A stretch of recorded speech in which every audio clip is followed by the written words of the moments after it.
चार ननद बिना भाभी। आज के जमाने में जहाँ कोई लड़की ऐसे घर में शादी नहीं करना चाहती जहाँ ननद हो, वहाँ प्यार में पड़ी प्रिया ने ऐसे लड़के से शादी कर ली थी जिसकी चार चार बहनें थी और सबकी सब एक से बड़ी एक हिटलर। सुबह के 6 बजे प्रिया आराम से अपने कमरे में सो रही होती है कि कोई उसके ऊपर से चद्दर खींचता है। विनोद, विनोद मुझे बचाओ, यहाँ भूत है। कोई भूत नहीं है भाभी, मैं हूँ चेल्सी। आज मैंने बताया था आपको कि आज मेरे कॉलेज में फेयरवेल है। चलिए जल्दी उठिए और अपने कपड़ से एक अच्छी सी साड़ी निकाल कर दे दीजिए मुझे। पर दीदी, आपने तो मुझे कहा था कि आपने सब कुछ अरेंज कर लिया है। हाँ, वो तो बस मैंने ऐसे ही आपको बताया था। अरे उठिए, चलिए साड़ी निकाल कर दीजिए मुझे। मेरी साड़ी आपको चलेगी? मेरी चॉइस तो आपको देहाती लगती है ना दीदी। मायके से लौटने के बाद आपकी जुबान कुछ ज्यादा नहीं चलने लग गई है? नहीं छूट रही साड़ी तो बोल दीजिए। अरे नहीं दीदी, साड़ी तो मैं दे दूंगी, लेकिन मेरी साइज का ब्लाउज आपको आएगा कैसे? आपका साइज तो जरा कम है ना। वो मैं सब नहीं जानती, आप अपने ब्लाउज को मेरी साइज का करके दे दीजिए मुझे। अब ये मत कहिएगा कि सुई धागा चलाना नहीं आपको। शादी से पहले भी आप ऑफिस में काम नहीं करती थी, घर की काम करती थी। आप फिटिंग कीजिए ब्लाउज की, तब तक मैं जाकर नहाकर मेकअप कर लेती हूँ। और हाँ भाभी, आज कॉलेज का कैंटीन बंद रहेगा, तो ये सब करने के बाद जल्दी से मेरे लिए टिफिन पैक कर दीजिए। और 2 टिफिन, क्योंकि आने में मुझे देर हो सकती है। प्रिया अभी तक बिस्तर से उठी भी नहीं थी, उसकी आंखें सही से खुली तक नहीं थी कि उस पर इतना काम सौंप दिया गया था। ये सब बोलकर जैसे ही चेल्सी कमरे से बाहर जाती है, प्रिया विनोद को हिलाते हुए कहती है, विनोद जरा मेरी हेल्प कर दो ना।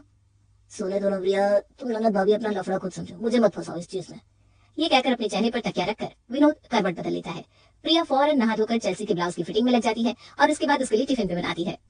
चलो थैंक गॉड, ये काम तो खत्म हुआ। पर ऐसा प्रिया को लग रहा था कि उसका काम खत्म हो गया है। पसीने से लथपथ प्रिया हॉल में फैन ऑन करके बैठती है कि अपने जिम सूट में नेहा अपने कमरे से बाहर आती है।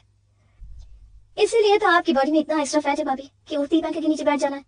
अरे बाबा, जरा हाथ पैर हिलाकर काम कर लो। ये देखो कैसे आपकी बाइसेप्स में बैड फैट जमा हुआ है। This is not good for health. शादी के बाद औरतें इस तरह से हाथनी बन जाती है और फिर कहती है मेरा पति किसी और को देखता है। अरे भाई देखेगा ही ना, अब मुझे देख लीजिए।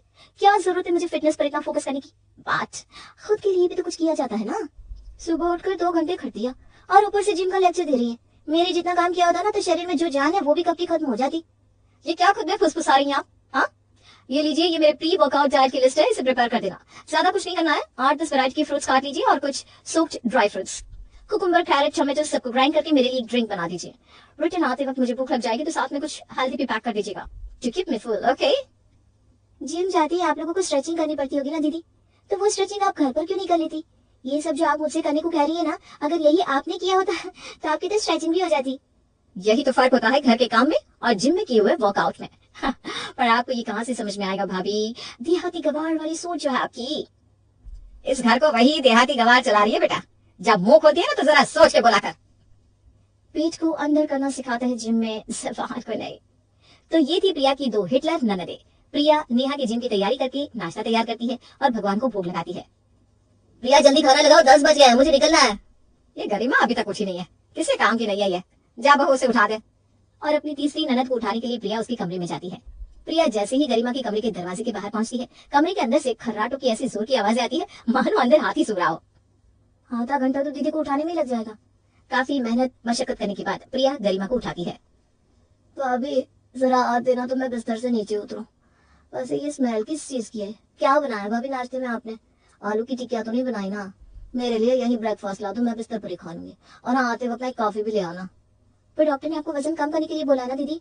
मुझे क्या करना है क्या नहीं, ये आप मुझे नहीं बताएंगे। एक तो पहले मेरी नींद खराब कर दी। कभी 10 बजे उठती हूँ क्या मैं? 12 बजे की टाइमिंग है मेरी। हाँ, अगर अगली बार से आप मुझे जल्दी उठाएंगे ना तो मुझसे बुरा कोई नहीं होगा। और इस तरह प्रिया की तीनों ननदें उसे पूरा दिन किसी न किसी काम पर लगा कर रखती। अब आप सोच रहे होंगे कि जिक्र तो 4 ननदों का हुआ था, तो चौथी ननद कहाँ है? वो घर पर रहती कहाँ थी? रात के 9 बजे नशे की हालत में हिलती डुलती शिखा अपने घर पहुंचती है। काश मैंने शिखा को कुछ सिखाया होता। मेरी परवरिश ऐसे कैसे निकल गई बहू। अब खुद को कोसना बंद कीजिए मम्मी जी, मैं दीदी को कमरे में लेकर जाती हूँ।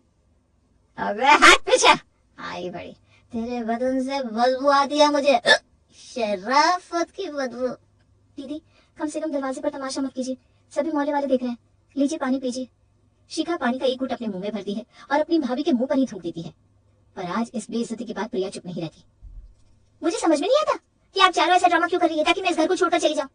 तुम्हें तो फर्क पड़ता ही नहीं विनोद, तुम तो करवट बदल कर सो जाते हो। पर मैं इन डायनों के साथ अब और नहीं रह सकती, मैं इस घर को छोड़कर जा रही हूँ। और कमरे में जाकर अपना बैग लेकर प्रिया अपने ससुराल को छोड़कर चली जाती है। प्रिया के जाते ही उसकी चारों ननदें सोफे पर पैर चढ़ाकर बैठ जाती हैं। फाइनली वही हुआ जो हम चाहते थे। इस घर में किसी और की कभी नहीं चलने वाली मम्मी। अब मुझे कोई नहीं रोकने वाला। तेरी भाभी थी जो पिछले 4 सालों से बिना कुछ कहे खाना बना रही थी। मैं अब रसोई नहीं संभालने वाली। तुम लोगों के नखरे तुम ही उठाओ, ना मैं पैसे दूंगी और ना मैं खाना बनाऊंगी। आखिरकार हम तुम्हारी बेटी है मम्मी, हम पर तुम्हें तरस आ ही जाएगा। वी नो यू मम्मा। तो कुछ ऐसी थी विनोद की चारों बहनें, जो अपनी माँ की शराफत के साथ साथ अपनी भाभी की शराफत का भी फायदा उठा रही थी। और इन सबसे परेशान होकर प्रिया अपना ससुराल छोड़ देती है। प्रिया के जाते ही उसकी चारों ननद और ज्यादा हुड़दंग मचाना शुरू कर देती है और पूरे घर पर अपना कब्जा कर लेती है। बस खाना पीना और पैसे उड़ाना। और इसी तरह 1 महीना बीत जाता है। ठीक 1 महीने बाद किसी लड़की का हाथ पकड़े विनोद घर के दरवाजे पहुंचता है। ये सब क्या है बेटा? तुमने गले में वरमाला क्यों पहनी है? और तुमने इस लड़की का हाथ क्यों पकड़ा हुआ है? इसमें सिंदूर क्यों डाला हुआ है? तेरा अभी डाइवोर्स तक नहीं हुआ और कौन है ये लड़की जिसे उठाकर ले आया है तू? मेरी शादी के लिए मम्मी। ये है डेजी, मेरी पत्नी। साक्षी, गरिमा, नेहा, चेल्सी, जल्दी से यहाँ आओ। देखो तुम्हारे भाई ने दूसरी शादी कर ली है। मैं तो पागल हो गई हूँ। क्या तो इन लड़कियों को समझाऊं क्या तुझे? ओह माय गॉड विनोद, ये तुम्हारी बूढ़ी माँ ऐसे क्यों चीख रही है? जरा धीरे बोलिए आंटी जी। विनोद, मेरा कमरा कौन सा है? बहुत गर्मी लग रही है यार। तुमने हॉल में एसी भी नहीं लगा रखा। उफ, हाउ लो क्लास। और तुम मोटी भैंस क्या देख रही हो? जाकर मेरे लिए कोल्ड ड्रिंक लेकर आओ। एक थप्पड़ मारूंगी ना शक्ल घूम जाएगी। मोटी भैंस किसको बोला? सॉरी सॉरी, भैंस नहीं, जेसीबी। जरा उठ कर जाओ और मेरे लिए किचन से कोल्ड ड्रिंक लेकर आ। सोफे पर चिपके चिपके तेरे पिछवाड़े में बहुत चर्बी आ गई है। जरा चल फिर ले, तो खुद ब खुद चर्बी छड़ जाएगी। और ये गर्मी कहीं और जाकर दिखाना, ओके? प्रेम नाम है ना तुम्हारे बॉयफ्रेंड का जिसके साथ तू गाड़ी में घूमती है? मेरे मैनेजर का बेटा है। इसके पहले कि मैं ज्यादा मुंह खोलूं, कोल्ड ड्रिंक लेने चली जा। और घबराकर गरिमा भागते हुए किचन में जाती है और नई भाभी के आगे कोल्ड ड्रिंक का ग्लास रख देती है। आराम से पैर पर पैर चढ़ाकर डेजी कोल्ड ड्रिंक पीती है और फिर कहती है, इस घर में खाना कौन बनाता है? मैं बनाती हूँ बेटा। तो ये 4 पुतलियां यहाँ क्या करती है? मुफ्त की रोटियां तोड़ती है? हाय हाय यू मिस जिम ट्रेनर, आपसे खाना तुम बनाओगी? मैं खाना बनाऊंगी? दिमाग तो सही है ना तुम्हारा? रोहन, जिम ट्रेनर का नंबर मेरे पास तो था। अब खाना ठीक है, वैसे मुझे आता नहीं है पर कोशिश कर लूंगी। चलो सही है। वैसे मुझे काफी नींद आ रही है। मॉम जी मैं चली सोने के लिए। शिखा, तुम ही हो ना नशे की शौकीन? मेरे बहुत काम आओगी तुम, क्योंकि मैं भी आधा वक्त तो क्लब में ही पड़ी रहती हूँ। चलो मेरे साथ कमरे में, साथ में गप्पे शप्पे मारते हैं। वैसे भी तुम्हारे अलावा यहाँ मुझे कोई समझ में नहीं आ रहा। सभी के बदन से ना शराफत की बदबू आ रही है। अरे वाह भैया, पहली बार तुमने कुछ अच्छा किया है। डेजी मुझसे बहुत ज्यादा मैच हो रही है तुम्हारी वाइफ। और डेजी शिखा के साथ कमरे में चली जाती है। आजकल मैं न जाने कब होश में रहती हूँ। हर वक्त नशे में ही पड़ी रहती हूँ, पर ऐसे ही कोई नशा नहीं करता। छोटी उम्र थी तब मेरे फादर गुजर गए। उसके बाद सारी रिस्पॉन्सिबिलिटी मुझ पर आ गई। हाँ, पता नहीं चला कब मुझे पीने की आदत लग गई। क्या बताओ यार, बाकियों का तो मुझे पता नहीं, पर मुझे ना MBA करना था। कोचिंग के लिए फीस अरेंज नहीं कर पाई और फिर पूरा साल बर्बाद हो गया। न जाने क्या हुआ मुझे उस दिन के बाद, मैंने सब छोड़कर ना पीने को अपना लिया। तुम्हें MBA करना था तो अब कर लो। अरे 2 साल हो गए इस बात को, अब कैसे करूंगी कुछ पता नहीं। तुम ना ज्यादा सोचती हो। ऐसी बात है तो ब्रो, तुम लोन समझकर मुझसे पैसे ले लो, मैं करवा दूंगी तुम्हारी कोचिंग। एडमिशन ले लो और फिर भी ना कर पाओ तो वापस से पीना शुरू कर लेना। किसने रोका है? और जैसे ही शिखा कोचिंग जाना शुरू करती है, वो वक्त पर उठने लगती है और वक्त पर सोने लगती है। फिर कहाँ दारू कहाँ शराब, क्लब तक जाने का वक्त उसके पास नहीं बचता। सुबह 8 बजे डेजी गरिमा के कमरे में जाती है और उसके कान के पास जोर जोर से बर्तन बजाना शुरू कर देती है, जिससे घबराकर गरिमा एक झटके में खड़ी होती है। बचाओ बचाओ, हमारे घर पर अटैक हुआ है। कम ऑन बेबी, बिस्तर छोड़ो, नीचे उतर कर आ जाओ। 9 बजे तक सब नहा लेंगे और आज कपड़े तुम्हें धोने हैं। मैं नहीं धोने वाली कपड़े वपड़े। जिस लड़की के चक्कर में तुम खा खा कर ऐसी हो गई हो, तुम्हें तो उसे फिट होने को बोलना चाहिए, ना कि उसकी तरह 200 किलो का टारगेट पूरा करना चाहिए। अब गलत कह रही हो भाभी। गलत कह रही हो ना? 1 मिनट रुक जा, मैं उसे फोन लगाती हूँ। वैसे वो कल ऑफिस आया भी नहीं था। हाँ, तभी कैसे? इतना बाहर का खाने से उसे लूज मोशन जो हो गए थे। जंक खा खा कर उसने अपने शरीर को इतना सुस्त बना लिया है कि वो आए दिन बीमार रहता है।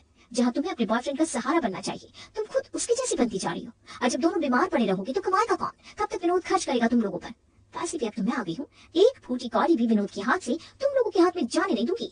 और जहाँ तक रही मम्मी जी के हिस्से की बात, वो सब मैंने अपने नाम करवा लिया है। तुम्हारी माँ अब खुद मेरे टुकड़ों की मोहताज है। उन्हें मैंने 2 रोटी दी तो मिलेगी, वरना नहीं। तो तुम्हें भी अपने इस बड़े से हांडी को भरना है तो काम करना पड़ेगा, ओके? यहाँ पर आपकी 2 बात सुनने से अच्छा है मैं शादी करके ना चली जाऊँ। ओह, ये भी सही है, व्हाई नॉट? और कुछ इस तरह वो गरिमा जो अपने भाई के पैसों पर राज करना चाहती थी, अपने बॉयफ्रेंड को शादी की बात करने घर पर बुला लेती है। हमें कोई दिक्कत क्यों होगी प्रवीण, जब तुम इतना अच्छा कमाते हो, तुम दोनों में इतनी अच्छी अंडरस्टैंडिंग है और पिछले 4 साल से डेट भी कर रहे हैं तो फिर मुझे कैसे आपत्ति हो सकती है ना मम्मी? हाँ बेटा, हमें तो कोई दिक्कत नहीं है। हम आज शाम को ही पंडित जी को बुलाकर शादी की तारीख निकलवा लेते हैं। ये सुनकर मन ही मन नेहा सोचती है, गरिमा भी चली जाएगी तो काम का सारा प्रेशर मुझ पर आ जाएगा। मैं क्यों सब सहूं? इस डेजी के चक्कर में सब चापट रखा है। मम्मी, जब पंडित जी को बुला रही हो तो मेरे और रोहन की कुंडली भी मिला लो, एक ही तारीख पर दोनों बहनों की शादी हो जाएगी। अरे वाह बहू, कैसा चक्कर चलाया है तूने, जो एक बार में मेरी दोनों बेटियां खुद शादी के लिए हामी भर रही हैं। और अब अपनी तीनों ननद को लाइन पर लाने के लिए डेजी की नजर थी चेल्सी पर। हॉल में बैठी हुई डेजी दरवाजे पर टकटकी लगाए चेल्सी के आने का इंतजार कर रही थी। मिल गई कोई नौकरी? नहीं मिली ना, मिलेगी भी नहीं, क्योंकि तुमने पढ़ाई वैसे की है जिस पढ़ाई के बलबूते पर तुम्हें चपरासी की भी नौकरी नहीं मिलने वाली। तो समझो मैं तुम पर एक छोटा सा एहसान कर रही हूँ।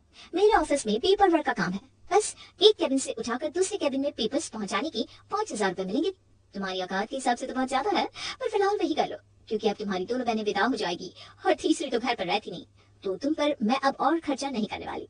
उस 5,000 में से 3,000 राशन के नाम का किचन में दे देना, और उसी में तुम्हारे घर में रहने का रेंट भी मान लूंगी मैं। अब इतना रिबेट तो मैं दे सकती हूँ।